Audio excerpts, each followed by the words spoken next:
Hello everybody, sorry I haven't filmed a proper video in ages, but today I wanted to film for you a video I have been meaning to film for a long time, but I have been waiting for the right moment to do it. So I've been wanting to film a sketchbook video, and my previous sketchbook was called a My World sketchbook. That was the topic we had, and basically there were photos of loads of people I knew in there who didn't want to be featured on YouTube and things, so I couldn't really use that sketchbook, and my previous ones weren't a very good quality.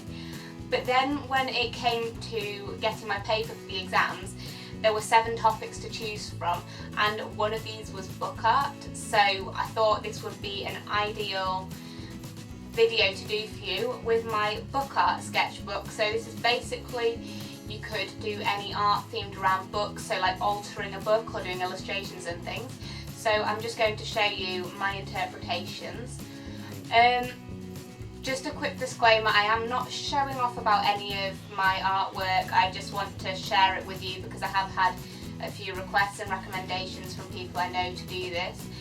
And my sketchbook is currently predicted to achieve an A star, so if that helps, great.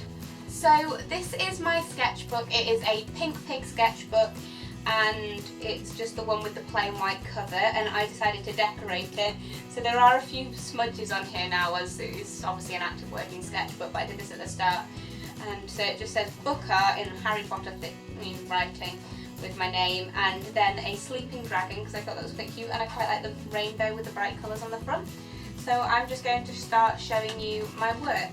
So this is just like a title page. If you want to have a closer look, it just says book art and talks about the different assessment objectives we get assessed on. And then I'm going to show you it like this because I couldn't get my camera to tilt over. So my first artist page was for Jim Kay, and many of you probably know that Jim Kay illustrated the new copies of the Harry Potter books. So far the Philosopher's Stone has been released, but the Chamber of Secrets is due for release in October 2016. And this is my writing about Jim Kay, and again I did his name in the Harry Potter font, and just some pictures of his work. And then I went to visit the 7 Stories Museum in Newcastle where his work is displayed.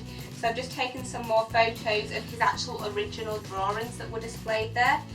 And here are the Ron Weasley drawings, and then I did my own version of his Ron Weasley watercolour study, so I'm really happy with that one. And then I don't know if you'll be able to see this fully because it's a triple page, but I did a collage of sort of inspiration. So there's just different elements on here. You can see some of Jim Kay's work here and here, and then you've probably seen paper folded books by now. Here we've got a book with like butterflies coming out of it, diagonal alley drawing, sort of book houses. So then I went on to do another artist page for an artist called Tom Phillips, and basically he takes book pages and creates a piece of art on them, but leaves gaps for certain words so he can spell a sentence.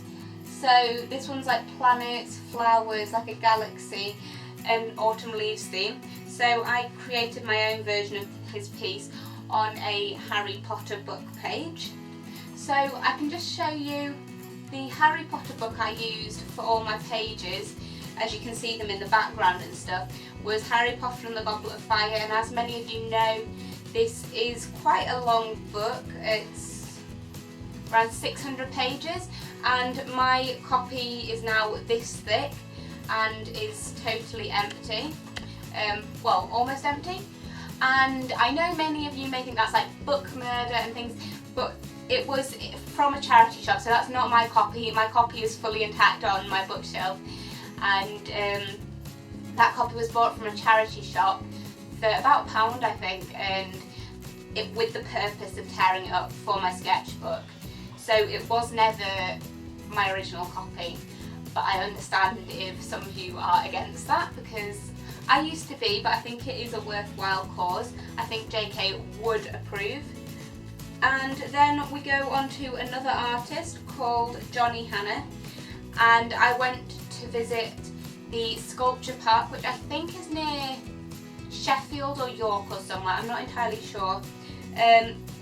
So I've been to various different, I've driven quite away from home a few times to visit different places, but this is my adaptation of Harry Potter and the Philosopher's Stone in Johnny Hanna's style, and then this is his like book head, and then all my analysis of him, and then I created this concertina pullout of all the photos I took of his work.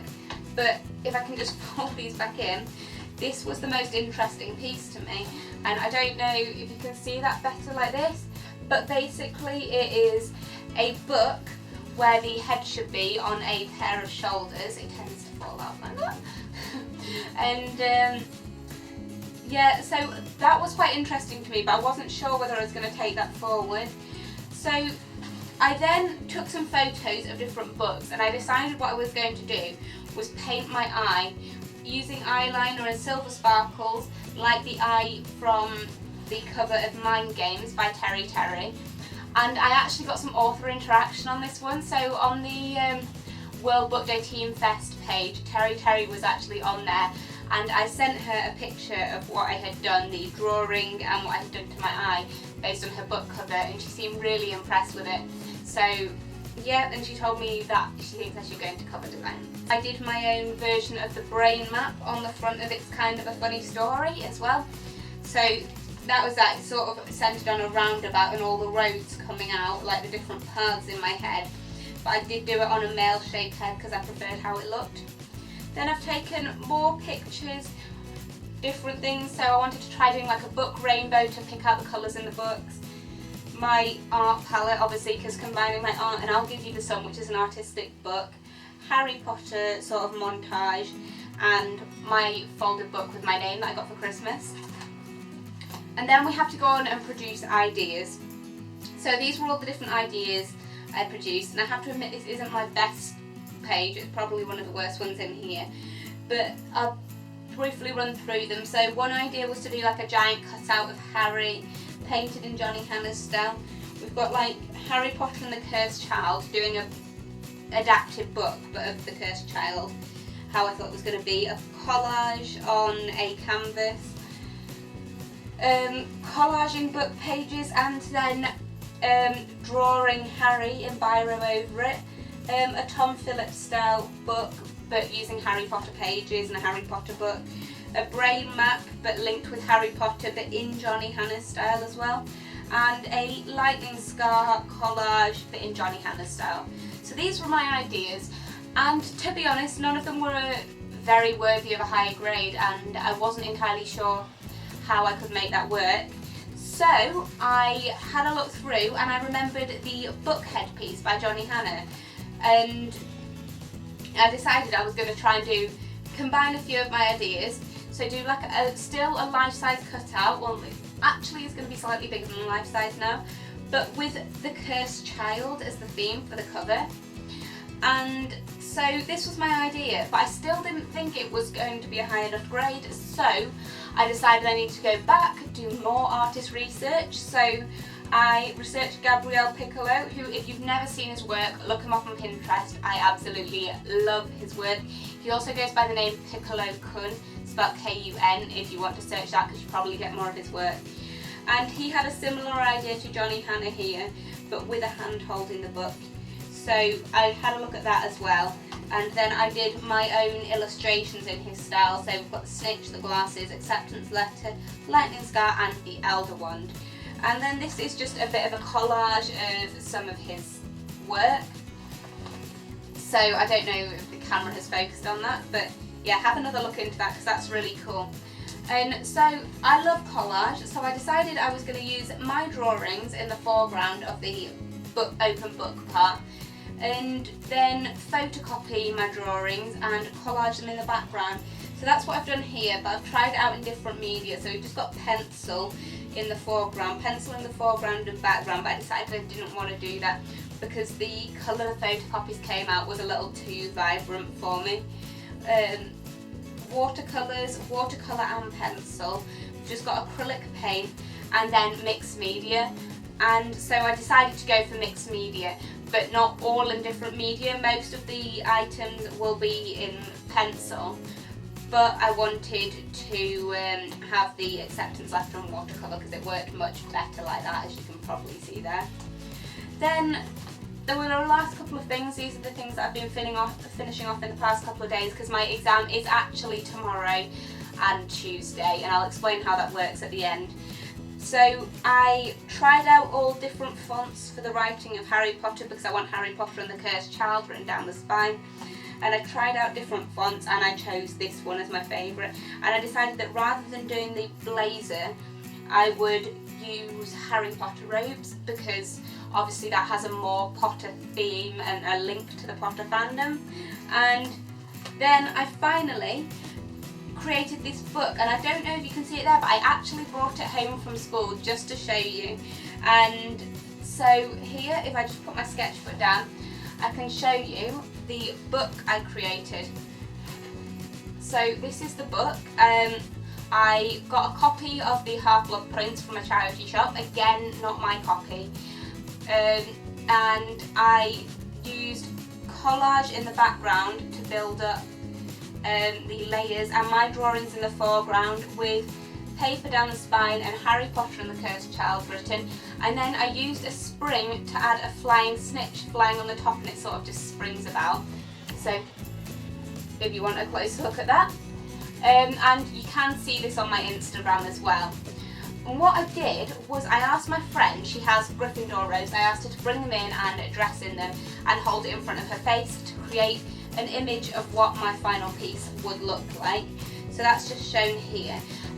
Because you need photos you've taken in the refinement section, that helps there.